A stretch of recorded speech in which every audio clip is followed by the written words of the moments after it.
नमस्कार। आकाशवाणी कटक आंचलिक संवाद पढ़ुचंती सत्यव्रत बेहुरा। मुख्यमंत्री मोहन चरण माझी शक्ति विभागर विभिन्न कार्यर समीक्षा करी ग्रीष्म ऋतुरे निरवच्छिन्न विद्युत जोगाण पई समस्त विद्युत वितरण कंपानी गुड़िक सजग रहिबा पई निर्देश दैछंती। ଏହା ସହ ଖରାଦିନେ ବିଦ୍ୟୁତ୍ ଜନିତ ସମସ୍ୟାର ପ୍ରତିକାର ପାଇଁ ଆଗୁଆ ବ୍ୟବସ୍ଥା କରିବାକୁ ପରାମର୍ଶ ଦିଆଯାଇଛି। ସରକାରୀ କାର୍ଯ୍ୟାଳୟଗୁଡ଼ିକରେ ବିଦ୍ୟୁତ୍ ଶକ୍ତିର ଅପଚୟ ରୋକିବା ଏବଂ ପ୍ରଧାନମନ୍ତ୍ରୀ ସୂର୍ଯ୍ୟଘର ଯୋଜନାରେ ଅଧିକ ସଂଖ୍ୟକ ଲୋକଙ୍କୁ ସାମିଲ କରିବା ପାଇଁ ସୂଚନା ଅଭିଯାନକୁ ବ୍ୟାପକ କରିବା ଉପରେ ମୁଖ୍ୟମନ୍ତ୍ରୀ ଗୁରୁତ୍ୱ ପ୍ରଦାନ କରିଛନ୍ତି। ରାଜ୍ୟରେ ଏଣିକି ମାର୍ଚ୍ଚ 5 ତାରିଖ ବଦଳରେ ପ୍ରତିବର୍ଷ ଏପ୍ରିଲ 24 ତାରିଖକୁ ପଞ୍ଚାୟତିରାଜ ଦିବସ ରୂପେ ପାଳନ କରାଯିବ। ଏନେଇ ସରକାର ନିଷ୍ପତ୍ତି ଗ୍ରହଣ କରିଛନ୍ତି।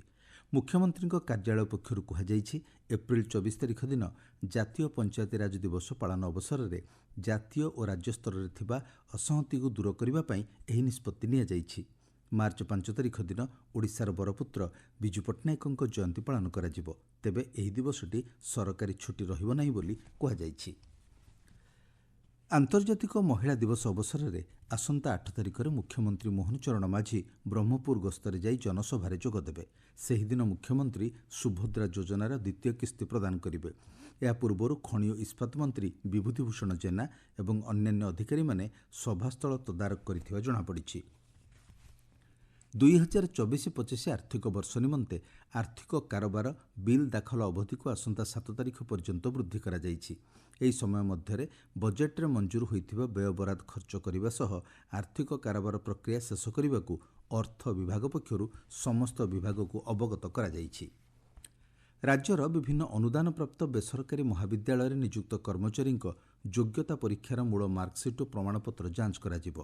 ଉଚ୍ଚଶିକ୍ଷା ବିଭାଗ ପକ୍ଷରୁ 488 ଓ 662 ବର୍ଗର ଅନୁଦାନପ୍ରାପ୍ତ ବେସରକାରୀ ମହାବିଦ୍ୟାଳୟ ଅଧ୍ୟକ୍ଷଙ୍କୁ ସମସ୍ତ ଶିକ୍ଷକ ଓ ଅଣଶିକ୍ଷକ କର୍ମଚାରୀଙ୍କ ପ୍ରମାଣପତ୍ର ଯାଞ୍ଚ କରି ସତ୍ୟପାଠ ଦାଖଲ କରିବାକୁ ନିର୍ଦ୍ଦେଶ ଦିଆଯାଇଛି। ଜାଲ୍ ପ୍ରମାଣପତ୍ର ଦେଇ ଚାକିରି କରିଥିବା ଅଭିଯୋଗ ଆସିବା ପରେ ଉଚ୍ଚଶିକ୍ଷା ବିଭାଗ ପକ୍ଷରୁ ପ୍ରକ୍ରିୟା ଆରମ୍ଭ ହୋଇଛି। କଳାଧନ ସଂକ୍ରାନ୍ତରେ ତଦନ୍ତ କରୁଥିବା ସ୍ୱତନ୍ତ୍ର ତଦନ୍ତକାରୀ କମିଟି ଏସ୍ଆଇଟି ବୈଠକ ଆସନ୍ତା 8 ତାରିଖ ଦିନ ଅନୁଷ୍ଠିତ ହେବ। ସୁପ୍ରିମକୋର୍ଟର ଅବସରପ୍ରାପ୍ତ ବିଚାରପତି ତଥା ଏସ୍ଆଇଟି ଉପାଧ୍ୟକ୍ଷ ଜଷ୍ଟିସ୍ ଅରିଜିତ ପ୍ରସାଦଙ୍କ ଅଧ୍ୟକ୍ଷତାରେ କଟକରେ ବୈଠକ ହେବ ବୋଲି ଜଣାପଡ଼ିଛି। ବିକଶିତ ଓଡ଼ିଶା ଗଠନ ପାଇଁ ରାଜ୍ୟରେ କ୍ରୀଡ଼ା ଓ କ୍ରୀଡ଼ାବିତ୍ମାନଙ୍କ ସାମଗ୍ରିକ ବିକାଶ ସରକାରଙ୍କ ପ୍ରାଥମିକତା ବୋଲି କ୍ରୀଡ଼ାମନ୍ତ୍ରୀ ସୂର୍ଯ୍ୟବଂଶୀ ସୁରଜ କହିଛନ୍ତି।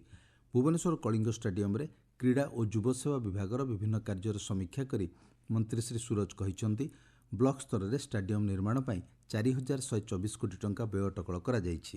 ଆଗାମୀ ଦିନରେ ରାଜ୍ୟରେ କ୍ରୀଡ଼ା ବିକାଶ ପାଇଁ ସରକାର ପଦକ୍ଷେପ ନେଉଛନ୍ତି। କଟକରେ ଆସନ୍ତା 7 ତାରିଖ ଶୁକ୍ରବାର ଦିନ ଜିଲ୍ଲାସ୍ତରୀୟ ନିଯୁକ୍ତି ମେଳା ଜବାହରଲାଲ ନେହେରୁ ଇଣ୍ଡୋର ଷ୍ଟାଡିୟମରେ ଅନୁଷ୍ଠିତ ହେବ। ଏହି ମେଳା ସକାଳ 10ଟାରୁ ଆରମ୍ଭ ହୋଇ ଅପରାହ୍ନ 3ଟା ପର୍ଯ୍ୟନ୍ତ ଚାଲିବ। ଓଡ଼ିଶା ଦକ୍ଷତା ବିକାଶ ପ୍ରାଧିକରଣ, ଜିଲ୍ଲା ଦକ୍ଷତା ବିକାଶ ନିୟୋଜନ କାର୍ଯ୍ୟାଳୟ ଓ ଜିଲ୍ଲା ପ୍ରଶାସନର ସହଯୋଗରେ ହେବାକୁ ଥିବା ମେଳାରେ ବିଭିନ୍ନ ବର୍ଗରୁ 50ରୁ ଅଧିକ ନିଯୁକ୍ତିଦାତା ଅଂଶଗ୍ରହଣ କରିବେ ବୋଲି ଆମ ସମ୍ବାଦଦାତା ଜଣାଇଛନ୍ତି। ଗଜପତି ଜିଲ୍ଲା ପାରଳାଖେମୁଣ୍ଡିସ୍ଥିତ ଜିଲ୍ଲା ପରିଷଦ ସମ୍ମିଳନୀ କକ୍ଷରେ ଜିଲ୍ଲା ଉନ୍ନୟନ ସମନ୍ୱୟ ପର୍ଯ୍ୟବେକ୍ଷଣ କମିଟି ବୈଠକ ବ୍ରହ୍ମପୁର ସାଂସଦ ଡକ୍ଟର ପ୍ରଦୀପ କୁମାର ପାଣିଗ୍ରାହୀଙ୍କ ଅଧ୍ୟକ୍ଷତାରେ ଅନୁଷ୍ଠିତ ହୋଇଯାଇଛି।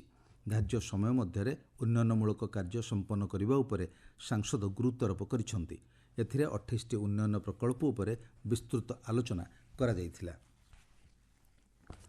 ସୁବର୍ଣ୍ଣପୁର ଜିଲ୍ଲା ସ୍ୱଳ୍ପ ସଞ୍ଚୟ ସଂଗଠନ ପକ୍ଷରୁ ଆର୍ଥିକ ଅନ୍ତର୍ଭୁକ୍ତିକରଣ, ସାକ୍ଷରତା ଏବଂ ସୁକନ୍ୟା ଗ୍ରାମ ଉପରେ ସଚେତନତା ସଭା ଅନୁଷ୍ଠିତ ହୋଇଯାଇଛି। ଜିଲ୍ଲା ଆର୍ଥିକ ସେବା ଓ ସଞ୍ଚୟ ଅଧିକାରୀଙ୍କ ଅଧ୍ୟକ୍ଷତାରେ ଅନୁଷ୍ଠିତ ସଭାରେ ପୋଲିସ ନିରୀକ୍ଷକ ଯୋଗଦେଇ ସାଇବର ଠକେଇ ନେଇ ଆଲୋଚନା କରିଥିଲେ। ଏଥିରେ ମହିଳାମାନେ କିଭଳି ଆର୍ଥିକ ଭାବେ ସଶକ୍ତ ହୋଇପାରିବେ ସେ ସମ୍ପର୍କରେ ସୂଚନା ପ୍ରଦାନ କରାଯାଇଥିଲା। ସେହିପରି ଭଦ୍ରକ ଜିଲ୍ଲାରେ ଆୟୋଜିତ ଆର୍ଥିକ ସାକ୍ଷରତା ଶିବିରରେ ବିଭିନ୍ନ ବ୍ୟାଙ୍କ ଅଧିକାରୀମାନେ ଯୋଗଦେଇ ମାସିକ ବ୍ୟୟ ବଜେଟ୍, ଜରୁରୀକାଳୀନ ଯୋଜନା ଓ ଋଣ ଆଦି ସମ୍ପର୍କରେ ମହିଳାମାନଙ୍କୁ ପରାମର୍ଶ ଦେଇଥିଲେ। ରାଜ୍ୟରେ ତାପମାତ୍ରା ବୃଦ୍ଧି ପାଇବାରେ ଲାଗିଛି। ଗତକାଲି 5ଟି ସହରର ତାପମାତ୍ରା 38 ଡିଗ୍ରୀ ସେଲ୍ସିୟସ୍ ରେକର୍ଡ କରାଯାଇଛି। ଭୁବନେଶ୍ୱର ଆଞ୍ଚଳିକ ପାଣିପାଗ ବିଜ୍ଞାନ କେନ୍ଦ୍ରର ସୂଚନା ଅନୁଯାୟୀ ଝାରସୁଗୁଡ଼ା ଓ ପାରଳାଖେମୁଣ୍ଡିରେ ସର୍ବାଧିକ ତାପମାତ୍ରା 38.6 ଡିଗ୍ରୀ ସେଲ୍ସିୟସ୍ ରେକର୍ଡ ହୋଇଛି। ସେହିଭଳି ବଲାଙ୍ଗୀର, ଟିଟିଲାଗଡ଼ ଓ ବୌଦ୍ଧରେ ତାପମାତ୍ରା 38 ଡିଗ୍ରୀ ସେଲ୍ସିୟସ୍ ରହିଥିଲା। ଆଜି ପୁରୀ, ଭଦ୍ରକ, ଯାଜପୁର, ମୟୂରଭଞ୍ଜ, କେନ୍ଦୁଝର, ସମ୍ବଲପୁର, ବଲାଙ୍ଗୀର ଓ ବୌଦ୍ଧ ଜିଲ୍ଲାରେ ସର୍ବାଧିକ ତାପମାତ୍ରା 2ରୁ 3 ଡିଗ୍ରୀ ସେଲ୍ସିୟସ୍ ବୃଦ୍ଧି ପାଇବା ନେଇ ପାଣିପାଗ କେନ୍ଦ୍ର ପୂର୍ବାନୁମାନ କରିଛି। ପୁରୀ ଶ୍ରୀ ଜଗନ୍ନାଥ ଷ୍ଟାଡିୟମରେ ଆୟୋଜିତ ଏନ୍ଟିପିସି ଜାତୀୟ ର୍ୟାଙ୍କିଙ୍ଗ୍ ତୀରନ୍ଦାଜ ପ୍ରତିଯୋଗିତାର ପ୍ରଥମ ପର୍ଯ୍ୟାୟ ଶେଷ ହୋଇଛି। ଏଥିରେ ସିନିୟର ମହିଳା ବିଭାଗରେ ହରିୟାଣାର ଭଜନ କୌର ଓ ପୁରୁଷ ବିଭାଗରେ ବି ଧୀରାଜ ପ୍ରଥମ ସ୍ଥାନ ଅଧିକାର କରିଛନ୍ତି। ଜୁନିୟର ଓ ସବ୍ ଜୁନିୟର ବିଭାଗରେ ଆସନ୍ତା 10 ତାରିଖ ପର୍ଯ୍ୟନ୍ତ ପ୍ରତିଯୋଗିତା ଅନୁଷ୍ଠିତ ହେବ। ଆଞ୍ଚଳିକ ସମ୍ବାଦ ବର୍ତ୍ତମାନ ପାଇଁ ଏତିକି। ପରବର୍ତ୍ତୀ ଆଞ୍ଚଳିକ ସମ୍ବାଦ ଶୁଣିପାରିବେ ଅପରାହ୍ନ 2ଟା 32 ମିନିଟ୍ରେ।